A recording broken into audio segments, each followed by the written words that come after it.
अस्सलाम वालेकुम students, hope so आप खैरियत से होंगे और आप अच्छी तैयारी कर रहे होंगे क्योंकि आपके पेपर बिल्कुल करीब आते जा रहे हैं। आपके टेस्ट सीरीज़ भी स्टार्ट्स हैं। हर जगह पे टेस्ट सीरीज़ आपकी स्टार्ट हो चुकी हैं। तो आइए आज हम लॉन्ग क्वेश्चन देखते हैं। लॉन्ग क्वेश्चंस को हम किस तरीके से और कहाँ से कहाँ तक लिखेंगे और कौन कौन से क्वेश्चन हमारे पास सेकेंड ईयर के चैप्टर 5 में इम्पॉर्टेंट हैं, उनको हम डिस्कस करेंगे। तो फर्स्ट नंबर पे जो मेरे पास क्वेश्चन है चैप्टर 5 के अंदर, वो है give the reactions of HCl, NH3, sulphuric acid and water with bleaching powder. तो इन सारी चीज़ों के ब्लीचिंग पाउडर के साथ कौन कौन से रिएक्शन हमने जो है वो डिस्कस करने हैं, ये मैंने आपको यहाँ पे बता दिया हुआ है। अब आपने देखना ये है कि ब्लीचिंग पाउडर हमारे पास जो बुक में मौजूद है, यहाँ पे हेडिंग दी गई है बुक के अंदर, और वो है reactions of the bleaching powder, chemical properties जिसको आप कहते हैं। तो यहाँ पे सारे के सारे रिएक्शंस दिए गए हैं। इसका H2SO4 के साथ भी दिया गया, NH3 के साथ भी दिया गया, HCl के साथ भी दिया गया, वाटर के साथ भी रिएक्शन दिया गया। तो आपने इसके रिएक्शन भी लिखने हैं, साथ साथ इसको थ्योरेटिकली भी आपने उसको एक्सप्लेन करना है कि उसकी टर्म्स एंड कंडीशन क्या हैं जब हम उसका रिएक्शन जो है वो करवा रहे होते हैं। तो ये क्वेश्चन मुफ्त के नंबर है। अगर आप चार प्रॉपर्टीज़ उसने दी हैं, इसकी 4 रिएक्शन दिए हैं, तो हर प्रॉपर्टी 1 नंबर का जो है वो आपके पास क्वेश्चन होता है। तो अगर आपके पास ये 5 या 3 भी आ सकती हैं तो उसके हिसाब से आप उसको मार्क्स को डिवाइड कर लीजिएगा। 4 नंबर का लॉन्ग होता है तो मोस्टली 4 ही प्रॉपर्टीज़ आती हैं, तो इस हिसाब से आपने इसको देखना होता है। इसके बाद जो क्वेश्चन 2 है मेरे पास, वो है जी कि what are the commercial uses of halogens and their compounds. Halogens और इनके कंपाउंड्स जो हमारे पास हैं, उनके कमर्शियल जो यूजेस हैं वो कौन से हैं, उनको हम कमर्शियली कैसे यूज़ कर सकते हैं। तो बिल्कुल ब्लीचिंग पाउडर के बाद एक हेडिंग आपकी बुक में दी होगी, commercial uses of halogens and their compounds. बिल्कुल सेम हेडिंग को यहाँ पे कॉपी किया गया है।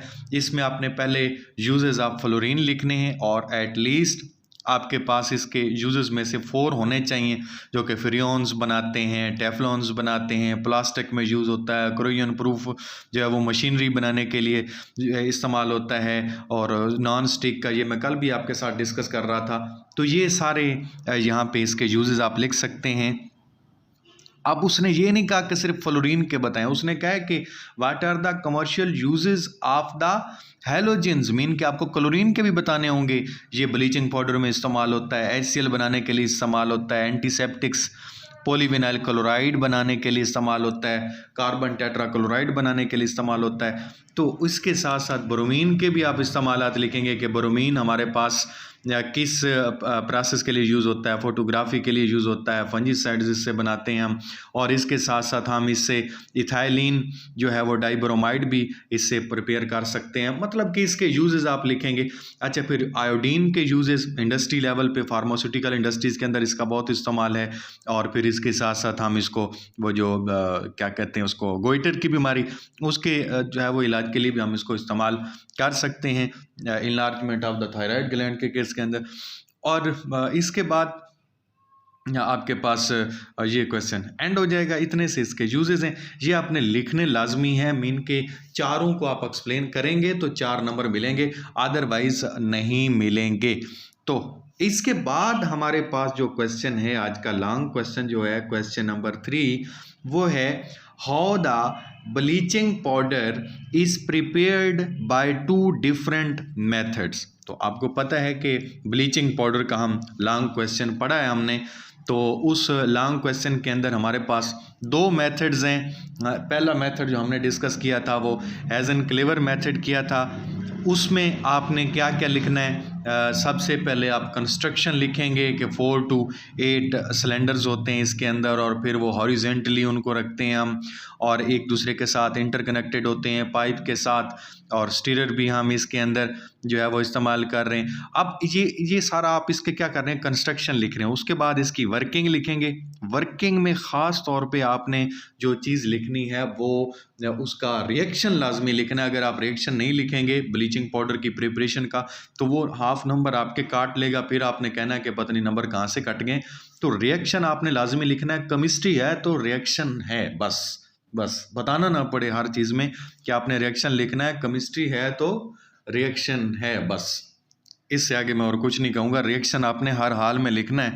मोस्टली बच्चे कह रहे थे सर ये नंबर कहाँ से कट गए, तो भाई आप रिएक्शन नहीं लिखते हो तो नंबर कट जाते हैं। आप यकीन करें ऐसे बच्चे बोर्ड से रिकाउंटिंग करवा के वापस आए हैं। उनसे जब कहा गया जी कि आपने पूछा नहीं कि नंबर कहाँ से कटे हैं, तो वो कहते हैं जी बस काट लिए जी, बस हमें इसका चीज़ का नहीं पता, बस नंबर गिने। तो वो मैंने कई बच्चों से ये बिल्कुल सुना है कि सर यही वजह हो सकती है कि हमने थ्योरेटिकल तो लिखा था लेकिन उसमें रिएक्शन नहीं लिखा था केमिस्ट्री का, सो उसने वो डायरेक्ट रिएक्शन पे जाता है इसलिए उसने नंबर काट लिए। इट मीन्स कि वो नंबर आपके जो काट रहा है वो किसके काट रहा है, इसी चीज़ के काट रहा है कि आपने रिएक्शन नहीं लिखा होता, तो वो रिएक्शन के नंबर जो है वो क्या कर लेता है, आपके काट लेता है। इसके बाद जो दूसरा मेथड है आपके पास वो है बेकमैन मेथड। कौन सा मेथड है जी, बेकमैन मेथड। उस मेथड को आप डिस्कस करते हैं और उस मेथड में आप डिफरेंट प्रॉपर्टीज़ को भी डिस्कस कर रहे होते हैं कि इसकी कौन कौन सी प्रॉपर्टीज़ ब्लीचिंग पाउडर जो है वो रखता है, दिस दैट। बहरहाल आपने इतना लेंथी नहीं जाना, प्रॉपर्टीज़ को आपने डिस्कस नहीं करना है एफएससी लेवल पे, इतना ही हम बस इसको डिस्कस करते हैं कि आपने उसको बेकमैन मेथड को स्टार्ट करना है कंस्ट्रक्शन से। बस इसके अंदर ये देखना है कि आपने आयरन का टावर यूज़ करना है, 8 हॉरिजॉन्टल शेल्व्स यूज़ करते हैं आप यहाँ पे उसकी जगह पे, और रोटेटिंग रैक्स यूज़ करते हैं, और उसके साथ साथ होपर्स में से जहाँ से आपने वो इंटर करना होता है अपना जो रिएक्टेंट होता है। अच्छा, उसके साथ साथ आपने इसको ये देखना है कि होपर कहाँ पे मौजूद होता है, ऊपर मौजूद होता है, कलेक्शन उसकी बॉटम पे होती है, इनलेट्स जो है क्लोरीन के और उसके साथ साथ हार्ट एयर के कहाँ पे होते हैं। तो ये आपने उसकी कंस्ट्रक्शन सारी बतानी है। और दोनों प्रोसेसेस के अंदर डायग्राम बहुत लाजमी है, डायग्राम आपने लाजमी बनानी है। डायग्राम आप बनाएंगे तो ही नंबर मिलेंगे, अदरवाइज नंबर नहीं मिलेंगे। तो डायग्राम आप बनाएंगे बेकमैन मेथड की भी और हेज़न-क्लीवर मेथड की भी। और फिर बेकमैन मेथड को हम डिस्कस कर रहे थे, तो इसकी वर्किंग आप लिखेंगे। वर्किंग में आप जैसे जैसे प्रोसेस हो रहा है ऊपर से आप इन करेंगे, क्लोरीन है आपके पास, और वो फिर आगे स्टेप सारे लिखेंगे। रिएक्शन यहाँ पे भी आपने लाजमी लिखना है, और बेसमेंट पे आपने उसको क्या करना है, प्रोडक्ट को कलेक्ट कर लेना है। रिएक्शन इसमें भी लाजमी लिखेंगे और स्टोरेज की हेडिंग भी लाजमी देंगे। तो ये क्वेश्चन भी आपका कंप्लीट हो गया। फिर आगे क्वेश्चन 4 आपके पास है जी, discuss the system of nomenclature for oxy acid. Mean के ऑक्सी एसिड्स को आप नॉमेनक्लेचर उसका कैसे जो है वो कर सकते हैं, उनको आपने डिस्कस करना होता है। तो ऑक्सी एसिड आपके पास कौन कौन से एसिड्स हैं, ये मैंने 4 टाइप्स के एसिड्स को पहले भी एक्सप्लेन किया है लेक्चर के अंदर भी, और आज फिर बता रहा हूँ कि ये आपके पास क्लोरिक एसिड होता है, पर क्लोरिक एसिड होता है, अस एसिड होता है, हाइपो अस एसिड होता है। 4 ये हैं। अब मैं मज़ीद डिटेल अगर बताता हूँ तो वीडियो ज़्यादा लंबी हो जाएगी।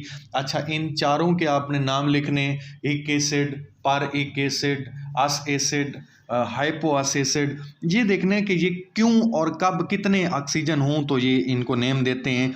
फिर उसके साथ साथ आपने इनके साल्ट्स को भी एक्सप्लेन करना है। साल्ट्स आपके पास इनके कौन कौन से होते हैं, इस चीज़ को भी आप जो है वो करेंगे, डिस्कस करेंगे कि कौन कौन से साल्ट बनते हैं और उनके नेम क्या हैं।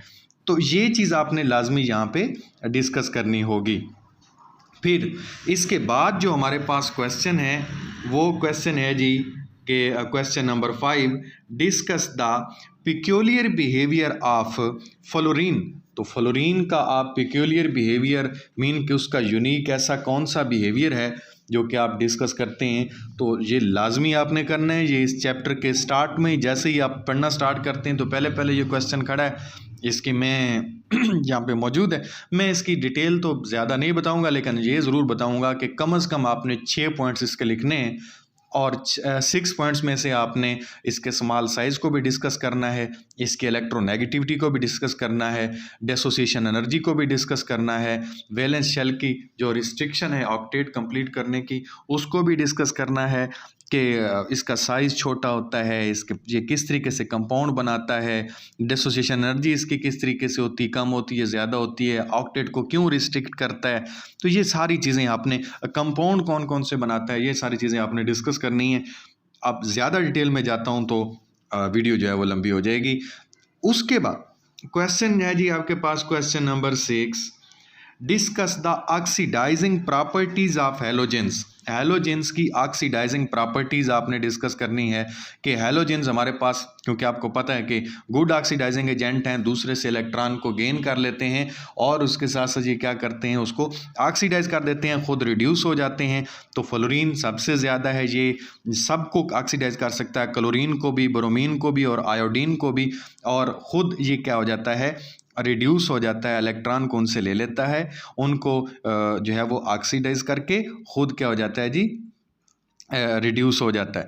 लेकिन उसके बाद क्लोरीन है, क्लोरीन भी ब्रोमीन और आयोडीन को कर सकता है, फिर सबसे एंड पे ब्रोमीन है, वो कर सकता है, लेकिन वो सबसे कम। तो इनका एक ट्रेंड हम डिस्कस करते हैं यहाँ पे कि ऑक्सीडाइजिंग प्रॉपर्टीज़ इनके किस तरीके से हम यहाँ पे शो करते हैं। सबसे ज़्यादा फ्लोरीन, फिर क्लोरीन, फिर ब्रोमीन, फिर आयोडीन। तो इन सब के आपने रिएक्शन भी लिखने हैं, सब के रिएक्शंस के साथ साथ आपने उनका जो सम करके नीचे उसकी डिटेल देता है वो भी आपने लिखनी है, लाजमी इसको शामिल करना है इसके अंदर। ट्रेंड ऑफ ऑक्सीडाइजिंग पावर, इसको यहाँ पे लाजमी डिस्कस करना है। इलेक्ट्रॉन अफिनिटी, डिसोसिएशन एनर्जी, उसके साथ साथ हाइड्रेशन एनर्जी, वेपोराइजेशन, इनका क्या इफेक्ट होता है, फैक्टर ये किस तरीके से इफेक्ट करते हैं, ये भी आपने हेडिंग दे के इसके अंदर लाजमी लिखना है। डीकलराइजेशन का यहाँ पे एक हेडिंग दी गई है, वो भी आपने लाजमी यहाँ पे लिखनी, तो तब जाकर ये 4 नंबर का क्वेश्चन कंप्लीट होगा। ये अगर नहीं लिखेंगे तो 4 नंबर आपको नहीं मिलेंगे। इसके बाद हमारा जो लास्ट लॉन्ग क्वेश्चन है वो है जी, how chlorine react with hot and cold sodium hydro oxide, कि chlorine hot and cold sodium hydroxide के साथ कैसे रिएक्ट करता है। ये इतना बड़ा क्वेश्चन नहीं है, लेकिन ज़रूरी बात है कि आपको ये तैयार करना पड़ेगा क्योंकि इम्पॉर्टेंट काफ़ी है। तो इन रिएक्शंस को आप कहते क्या हैं, ये हेडिंग दी होगी आपके पास, reaction of chlorine with cold and hot NaOH, book पे भी मौजूद है आपके पास, इसको खोल के देख सकते हैं आप। और डिस्प्रोपोर्शनेशन जो रिएक्शन है ना, ये असल में रिएक्शन होता है कि जब सिमल्टेनियसली ऑक्सीडेशन भी हो रही है और रिडक्शन भी आपके पास हो रही है, तो इन केसेस के अंदर कुछ ऐसा ही होता है।